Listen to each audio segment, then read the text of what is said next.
राम राम मेरे संघर्षशील मित्रों और किसान के हाल चाल सब आनंद मंगल हो। देखो आपका फिजिक्स वाला जो टॉपिक था, जो 12th बेस की जो सीईटी था या एलडीसी का जो था, वो आपका फिजिक्स वाला चैप्टर पूरा हो गया। लेकिन ग्रेजुएशन वाले पेपर में कार्य है, उष्मा है, ये बाकी है, इसको अपन करवा देंगे। ठीक है, तो सबसे इसके बाद में मैं चाह रहा हूँ थोड़ा सा अपन जो सीटी वाला जो है और एलडीसी, क्योंकि एग्जाम एलडीसी का नजदीक है, तो उसका अपन पहले लेते हुए चलते हैं सारे पॉइंट्स। तो उसमें अपन एक बीच में बायोलॉजी का एक टॉपिक आ रहा है जिसके अंदर मेंडल से संबंधित शब्दावलियां, यानी आनुवांशिकी से संबंधित शब्दावलियां, मेंडल के नियम है। ठीक है, गुणसूत्र है, ठीक, प्रोटीन निर्माण का सेंट्रल डॉग्मा पद्धति है, ठीक, सिस्टम है। इसके बारे में है आपका न्यूक्लिक एसिड है जिसमें आरएनए और डीएनए पढ़ेंगे अपन। ठीक है, तो मेरा मानना है कि आनुवांशिकी पढ़ने से पहले अपन आनुवांशिक पदार्थ तो पढ़े, आनुवांशिक पदार्थ जो है वो तो पढ़े, आनुवांशिक वाहक तो पढ़े, ठीक, आनुवांशिक इकाई तो पढ़े, सही बात करो। तो ये सबसे पहले इसके लिए अपने को क्या पढ़ना पड़ेगा, गुणसूत्र पढ़ना पड़ेगा, यानी क्रोमोसोम। क्या पढ़ना पड़ेगा, क्रोमोसोम। तो सबसे पहले इसकी स्थिति क्या है आप देखिए। जो आपकी सेल है यानी जो कोशिका है मित्रों, इस कोशिका के मध्य में कौन होता है, केंद्रक, यानी न्यूक्लियस होता है। कौन होता है, केंद्रक होता है। ठीक है, इस केंद्रक में केंद्रक द्रव होता है। हर चीज में कुछ ना कुछ द्रव होगा, भरा होगा, उसी द्रव के अंदर कुछ ना कुछ दूसरे पदार्थ होंगे। ठीक, अब तो ये जो केंद्रक है, न्यूक्लियस जो है, इसमें केंद्रक द्रव है दोस्तों, केंद्रक द्रव। इसी केंद्रक द्रव में कई दूसरे पदार्थ भी है, जैसे राइबोसोम, खुद का राइबोसोम होता है, खुद का डीएनए भी इसके अंदर होता है।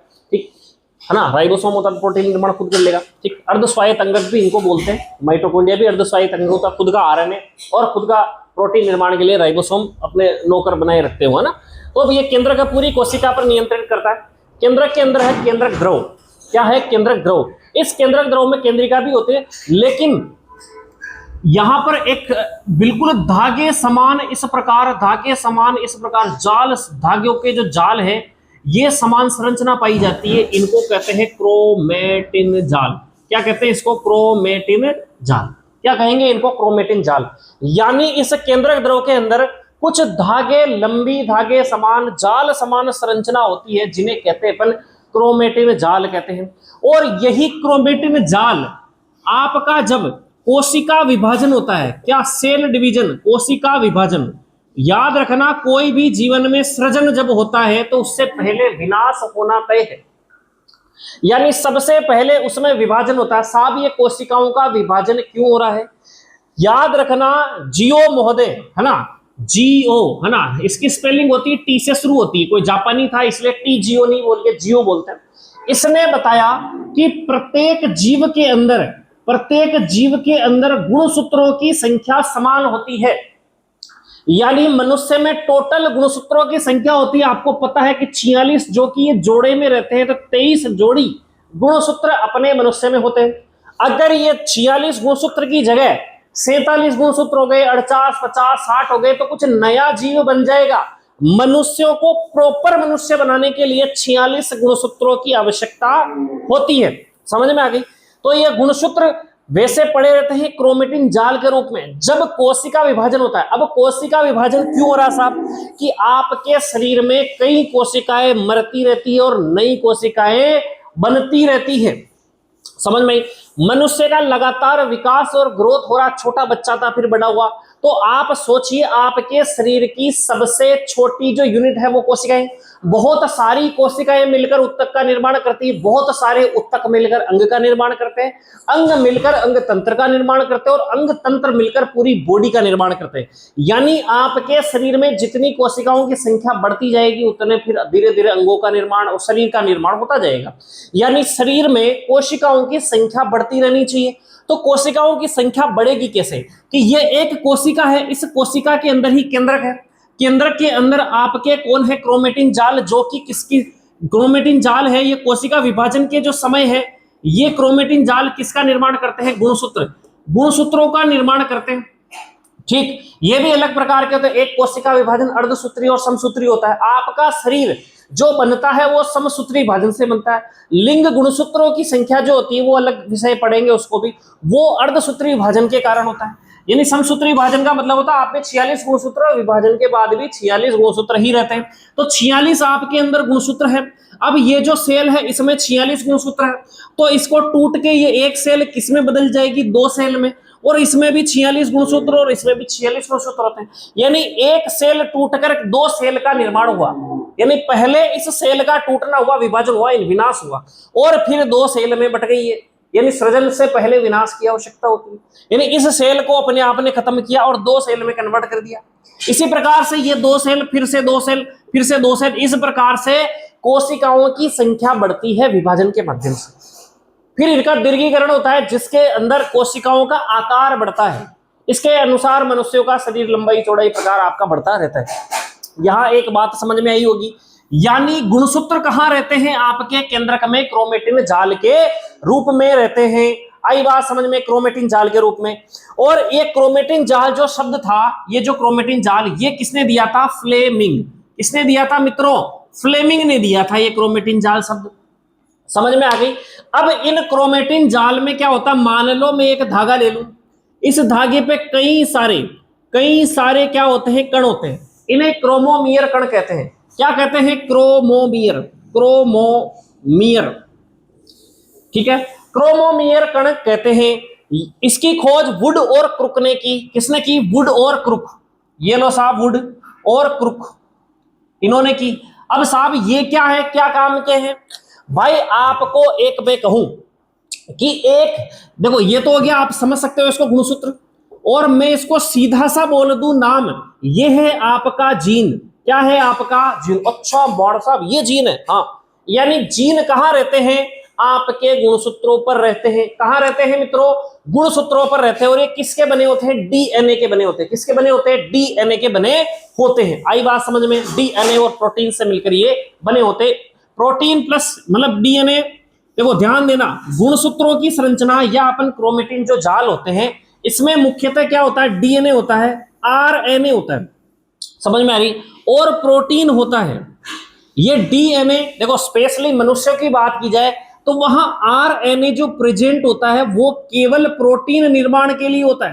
प्रोटीन निर्माण, समझ में आ रही। अपने यहां जिस हिसाब से अपन पढ़ रहे हैं, वो पढ़ रहे हैं आनुवंशिक वाहक। आनुवंशिक वाहक, ओ मार साहब ते तो उड़ जाए जरिया। आनुवंशिक वाहक, अभी सब तार जुड़ जाएगी, ध्यान से 2 मिनट ध्यान से सुन लीजिए। तो आरएनए तो केवल प्रोटीन निर्माण का कार्य करते हैं। तो अभी सेंट्रल डोगमा जो सिस्टम है वहां पर अपन इसको पढ़ेंगे। अब ये जो प्रोटीन, अब तो डीएनए प्रोटीन, इन्हीं से मिलकर किसका निर्माण होता है, गुणसूत्र। यहां प्रोटीन भी 2 प्रकार के होते हैं, याद रख लेना, हिस्टोन प्रोटीन और नॉन हिस्टोन प्रोटीन। बताएंगे क्या होता है ये, अभी इतना समझ लीजिए। अब ये करते क्या है गुणसूत्र, आपको पता है, अगर कोई पूछ ले आपसे कि भाई गाय के सींग होते हैं लेकिन मनुष्यों के सींग नहीं होते हैं, बंदर के पूंछ होती है लेकिन आदमियों के पूंछ नहीं होती है, रीजन का है भैया, ये रीजन है साहब जीन। अब आपको इस प्रकार से समझिए कि लक्षण जो होते हैं, जैसे आपने देखा होगा आपके पिताजी लंबे हैं तो आप भी लंबे होंगे, माताजी गोरी तो अगर वो गोरापन का जो गुण आपके अंदर आ गया है तो आप भी गोरे हो गए हो, पिताजी काले हैं तो हो सकता आप काले हो, समझ में आ गया, बाल घुंघराले, ये सब आपके लक्षण हैं जो एक पीढ़ी से दूसरी पीढ़ी में जाते हैं। अब ये एक पीढ़ी से दूसरी पीढ़ी में जो ले जाने का कार्य करता है, यानी ये जो सब सूचनाएं हैं, यानी लक्षणों की जो सूचनाएं हैं वो किस पर रहती है साहब, जीन। यानी जीन एक यानी पेरेंट्स यानी एक पीढ़ी से दूसरी पीढ़ी में जाएंगे जीन, और इन्हीं जीन के कारण आपके सारे लक्षण होंगे। बात समझ में आ रही होगी, इन्हीं जीन के कारण आपके क्या हो रहे होंगे, सारे लक्षण बन रहे होंगे। और ये जीन कहां पर है उपस्थित, गुणसूत्रों पर। आई बात समझ में, कहां है ये, गुणसूत्रों पर। अपन लिंग निर्धारण पढ़ेंगे तो गुणसूत्र यानी 23 गुणसूत्र किसी बच्चे में माता से आते हैं और 23 गुणसूत्र पिता से आते हैं, यानी उस गुणसूत्रों पर कौन उपस्थित है, जीन, जिसे आपने क्रोमोमियर कण कहा, छोटे छोटे जो कण हैं, ठीक। अब ये उन गुणसूत्रों पर है तो उस भाई लक्षण आधे पिताजी के आएंगे और आधे माताजी से आएंगे। साहब घनी बार तो बुआ जी भी अपनी नाक मिल जाओ, दादाजी भी मिल जाओ, फचे कही हो भाई, दादाजी में के लक्षण आपके पिताजी में तो आए हैं, तो हो सकता है कि उसमें लक्षण प्रकट नहीं किया हो आपके पिताजी में, और वो जिन आपके शरीर में आ गया हो तो दादाजी वाली शक्ल आपकी मिल गई हो, या कुछ लक्षण उनके आ गए हो। बुआ जी भी तो आपकी पिताजी की बहन, उनमें से तो कुछ लक्षण उसमें गए, तो कुछ लक्षण प्रकट हो जाते हैं जीवन में, कुछ लक्षण प्रकट नहीं होते, लेकिन उनसे संबंधित जीन आपके शरीर में रहती है। जैसे मैं उदाहरण कहूं कि गंजेपन की जीन सभी पुरुषों के अंदर पाई जाती है, महिलाओं में नहीं होती, लेकिन वो प्रकट अपना प्रभाव प्रकट नहीं करती है। मेंडल के नियमों के अंदर ये पढ़ेंगे अपन। तो कुछ में जैसे मान लो कभी वो प्रभाव प्रकट कर दे तो क्या हो जाता, आदमी गंजा हो जाता, नहीं प्रकट करे तो गंजा नहीं होता है। गंजेपन का कारण दूसरा बीमारी भी होता है। चलिए टॉपिक पर आ जाते हैं। तो अब आपको इस प्रकार से समझिए कि आपको कुछ सूचना पहुंचानी है दिल्ली। कहां पहुंचानी है साहब? दिल्ली। एक आदमी को आपने चिट्ठी दी, एक आदमी को, ये एक आदमी है, इसको आपने क्या कर दी साहब, हाथ में, इसके हाथ में क्या कर दी, एक चिट्ठी थमा दी, और इस चिट्ठी पर कुछ सूचनाएं लिखी हुई है, कुछ समझ में आ रही है, और ये फलाने व्यक्ति को देना है, बी व्यक्ति को देना है, ए व्यक्ति ने भेजी है। समझ गए बात को? अब यहां समझिए कि ये किस में बैठ के जा रहा है, मान लो या किसी बस में बैठ के जा रहा है, एक स्थान से दूसरे स्थान पर ये क्या कर रहा है, जा रहा है। अब ये जो व्यक्ति जा रहा है, इसके हाथ में चिट्ठी है, इसके हाथ में क्या है, चिट्ठी है, और चिट्ठी के अंदर कुछ सूचनाएं लिखी हुई है। तो ये आदमी ही इन सूचनाओं को कहे तो एक जगह से दूसरी जगह पर पहुंचा रहा है, यानी ये आदमी क्या हो गया, वाहक हो गया। क्या हो गया ये, वाहक, यानी पोस्टमैन होता ना एक जगह से दूसरे जगह, तो पोस्टमैन समझ लीजिए, ये क्या हो गया आपका वाहक। और इस वाहक को आप कंसीडर करिए गुणसूत्र के रूप में, यानी गुणसूत्र एक पीढ़ी से दूसरी पीढ़ी में जाते हैं, तो पोस्ट, यानी जो पोस्टमैन का कार्य कर रहा है कौन, गुणसूत्र। अब ये गुणसूत्रों के ऊपर छोटे छोटे कण के समान ये चिट्ठियां हैं, खूब सारी इसके पास क्या है, पोस्टमैन के पास चिट्ठियां है ना। चिट्ठी जो है, ये जो चिट्ठी है या लेटर्स है, ये कौन समझ लीजिए आप, जिन समझ लीजिए। और इन जिन या चिट्ठी पर क्या है, सूचनाएं हैं। क्या है, सूचनाएं, यानी जो सूचनाएं, यानी आपके लक्षण जो एक पीढ़ी से दूसरी पीढ़ी में पहुंच रहे हैं, ये है। बात समझ में आई क्या आपकी? बात समझ में आई। यानी एक पीढ़ी से दूसरी पीढ़ी में वास्तव में जो पहुंचाने का काम कर रहा है वो कौन कर रहा है, गुणसूत्र कर रहे हैं। यानी गुणसूत्रों को क्या कहेंगे, और ये जो लक्षण है इन्हें क्या कहेंगे, जो एक पीढ़ी से दूसरी पीढ़ी में पहुंच रहे हैं उन्हें कहते हैं आनुवंशिक लक्षण। आनुवंशिक लक्षण जो एक पीढ़ी से दूसरी पीढ़ी में पहुंच रहे हैं। अगर आपके पिताजी होशियार है पढ़ने में और आप भी होशियार हो तो ये आनुवंशिक लक्षण नहीं है। समझ में आ रही है ना बात? किसी के पिताजी ठोठने हैं और आप होशियार निकल गए तो इसका मतलब वो कोई आनुवंशिक लक्षण नहीं है। आनुवंशिक लक्षण आपके शारीरिक होते हैं, लंबे चौड़े पतले काले बाल घुंघराले होना, ठीक है, समझ में आ रही है ना बात? तो आनुवंशिक लक्षण यानी एक पीढ़ी से दूसरी पीढ़ी में पहुंचने वाले लक्षण क्या कहलाते हैं, आनुवंशिक लक्षण कहलाते हैं। और आनुवंशिक लक्षणों को ले जाने वाला कौन है, गुणसूत्र। इसलिए गुणसूत्रों को क्या कहा गया है, आनुवंशिक वाहक। ये याद रखना, एग्जाम में पूछा जाता है, गुणसूत्र को क्या कहा गया है, आनुवंशिक वाहक कहा गया है। अब ये जो जीन है, ये जो जीन है, जैसे आपके शरीर की इकाई, आपके शरीर की इकाई कोशिका कहलाती, कोशिका से मिलकर आपका शरीर बना हुआ है। तो यानी आपका इन सारे आनुवंशिक इकाई की सबसे छोटी से छोटी, यानी बाल की खाल निकालते निकालते पर जहां पहुंचते हैं अंतिम जो चीज पहुंचते हैं वो है जीन। यानी जीन जो है वो क्या है, आनुवंशिक इकाई है। आनुवंशिक इकाई है साहब, आनुवंशिक इकाई है साहब। बात समझ में आ रही है क्या आपको? बिल्कुल साहब समझ में आ रही होगी। अब ये जो गुणसूत्र है साहब, आपको समझ में आ गया ये क्या आनुवंशिक वाहक है, जिन आपके आनुवंशिक इकाई है साहब। अब इस गुणसूत्र जो है, गुणसूत्र की खोज किसने की, स्ट्रासबर्गर। किसने की, स्ट्रासबर्गर। कौन सा बर्गर, बर्गर पिज्जा। स्ट्रासबर्गर ने क्या की, गुणसूत्रों की खोज की साहब।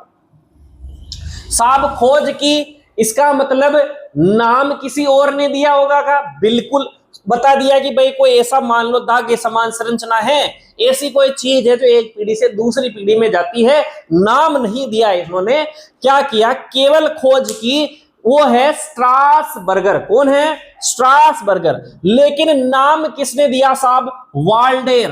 किसने दिया, वाल्डेर। किसने दिया साहब, वाल्डेर ने इसको गुणसूत्र नाम दिया।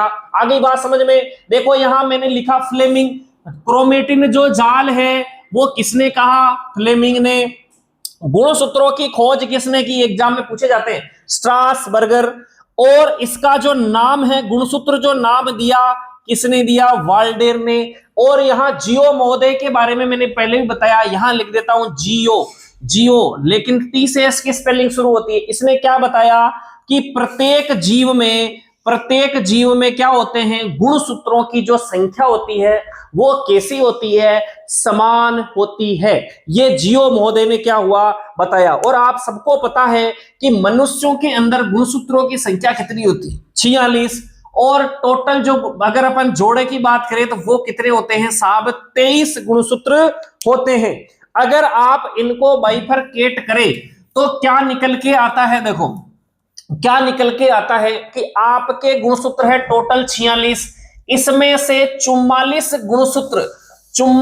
गुणसूत्र क्या करते हैं? क्या कहलाते हैं? सोमेटिक क्रोमोसोम, यानी कायिक गुणसूत्र कहलाते हैं। कायिक गुणसूत्र जो आपके शरीर की संरचना का निर्माण करते हैं, क्योंकि शरीर में आप लंबे हो पतले हो, ये सब निर्धारित करने का कार्य जीन करता है। आज से कोई पूछ ले आपके कि पूछ क्यों नहीं है, बोल देना मेरे पूछ उगाने वाली जीन नहीं है, इसलिए मैंने पूछ नहीं। अगर वैज्ञानिक आपके वो जीन का इंजेक्शन लगा दे जो पूछ होती, आपके कल ही पूछ निकलना स्टार्ट हो जाएगी दोस्तों। आई बात समझ में? यानी जितने लक्षण होते हैं उसकी जीन, हर एक जीन अलग अलग होती है। जीन बिगड़ जाता है तो मामला गड़बड़ हो जाता है। इसके रोग भी पढ़ेंगे अपन, ठीक है ना, रोग के अंदर पढ़ेंगे। लेकिन अब आपको मैं बताऊं, आज जो कैंसर नामक बीमारी हो रही है वो भी एक जीन है दोस्तों जो चूहों में खोजा गया। कौन से चूहों में? ओंको, एक चूहे का प्रकार है ओंको, तो उसके शरीर में खोजा गया, इसलिए उसको क्या कहा गया है? ओंकोजीन। ये क्या करती है? कैंसर करती है साहब। कैंसर कैसे करती है? इस ओंकोजीन का काम क्या है?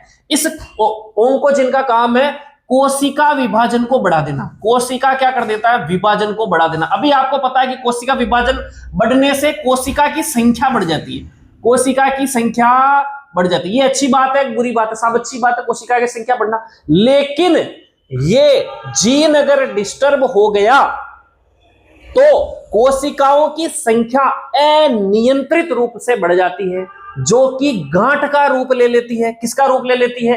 गांठ का रूप ले लेती है। आई बात समझ में? तो फिर वो कहलाती है कैंसर, समझ, और वो फैलती ही रहती है। ठीक, क्लियर मामला?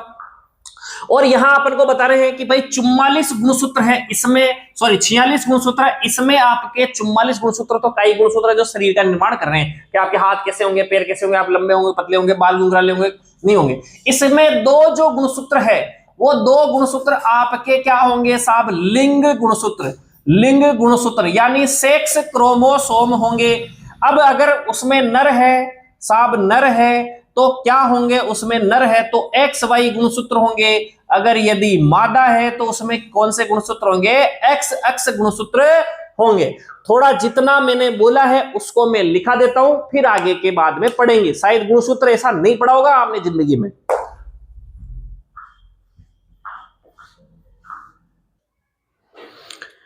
छापो रे छापो मित्रों, छापो।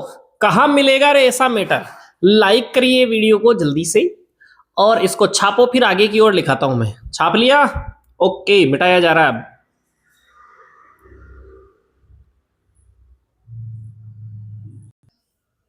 हाँ मित्रों देखो, छापो इसको। गुणसूत्रों के बारे में लिख दिया, एक बार स्क्रीनशॉट ले फिर, ताकि अपन आगे की ओर बढ़ते हैं। तुरंत ले लीजिए स्क्रीनशॉट।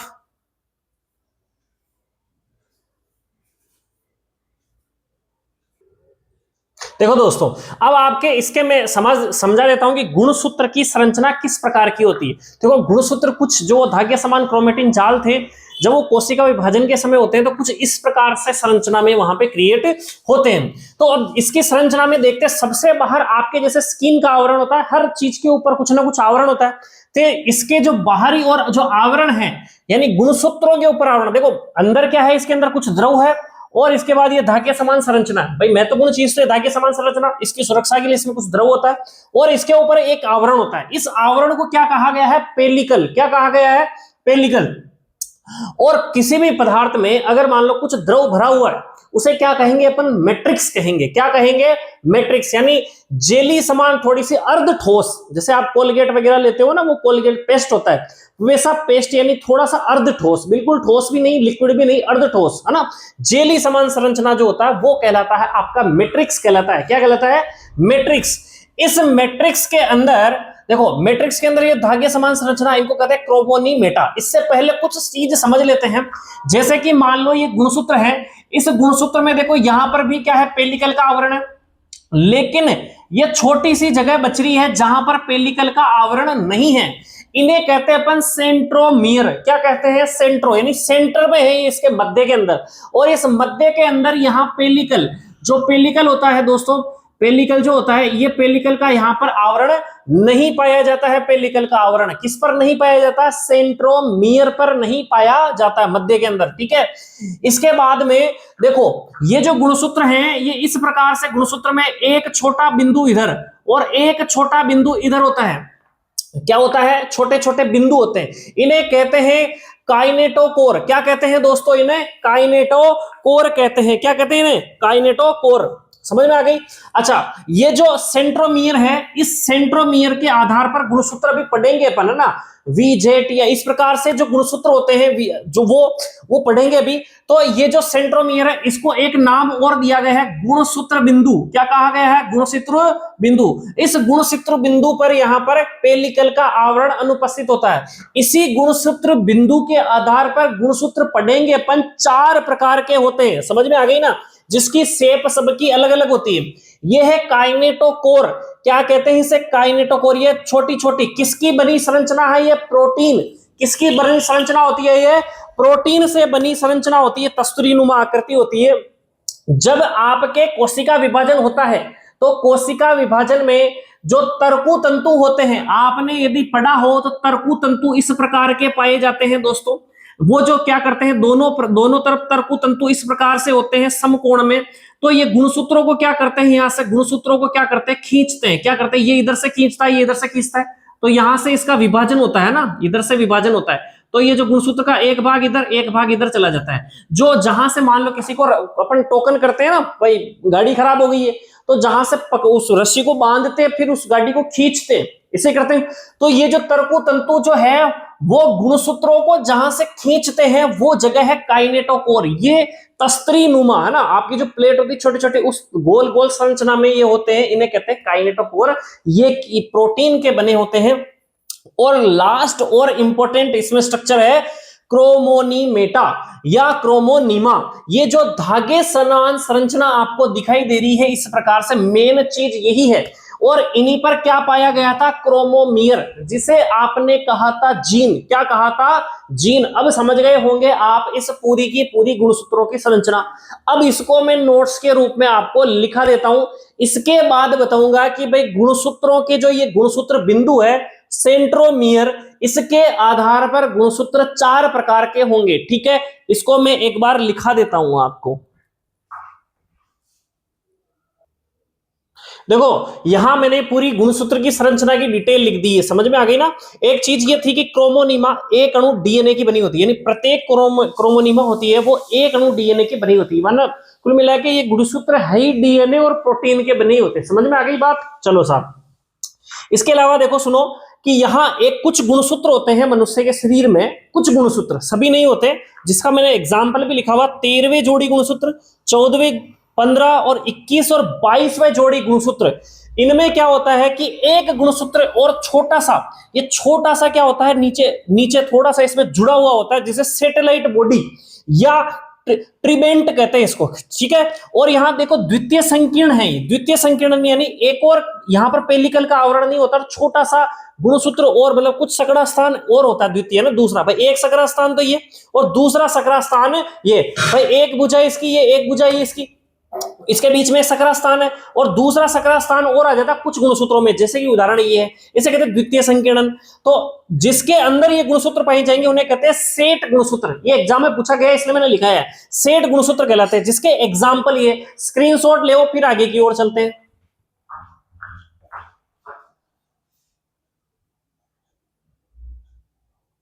ऐसा जोरदार मैटर ना ही देखा होगा तुमने कभी।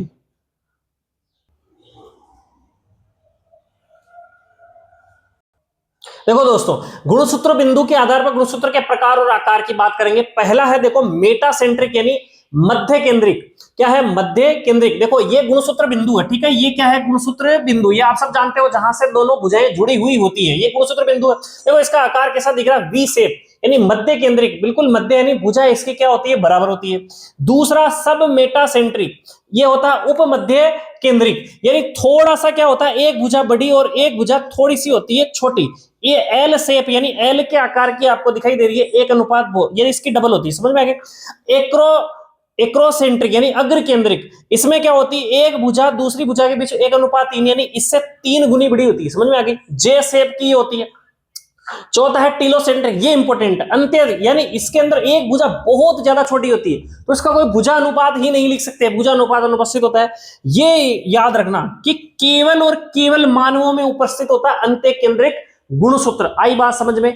अब इसकी शॉर्ट टेक्निक यदि आप बनाना चाहो तो क्या बन सकती है? देखो यहां से शेप के आधार पर पूछा जाता है, तो ये क्या बोल देंगे? वाडी लाल, है ना? है ना? ये देखो LAL और वाडी लाल जी, एक आइसक्रीम आते हैं ना, VLGI। इस प्रकार से आप इसको याद कर सकते हो, वाडी लाल जी, है ना? कुछ भी याद कर लो, कुछ भी बना सकते हो, VLGI। अब देखो V वाला, इसका आकृति कैसी है दोस्तों? यानी सॉरी, इसका इंग्लिश, इसका M और इसका सब सेंट्रिक से S, है ना? और इसका A और इस I वाले का क्या लिख देंगे अपन? T, यानी वाडी लाल। अपन क्या लिख देंगे इसका? अगर इसको लिखना चाहे तो वाडी लाल, है ना? V से तो V, वाडी लाल जी, वाडी लाल जी का M सेट, है ना? कौन सा सेट साहब? M set. इस प्रकार से आप इसकी टेक्निक बना के भी याद कर सकते हो। देखो इतना अच्छा आपको डिटेल में गुणसूत्र कहीं नहीं मिलेगा। इस वीडियो को फैलाओ, लाइक करो, शेयर करो, सब्सक्राइब करो, दूसरों तक पहुंचाओ, और ताकि गुरु जी को बल्लो करो, थोड़ा बढ़ाओ ही ना, ताकि मन भी अंदर में प्रेरणा मिले का ताकि लिए बढ़िया वीडियो बनाना चाहे। ओके, जय सिया राम। छाप लेना इसको।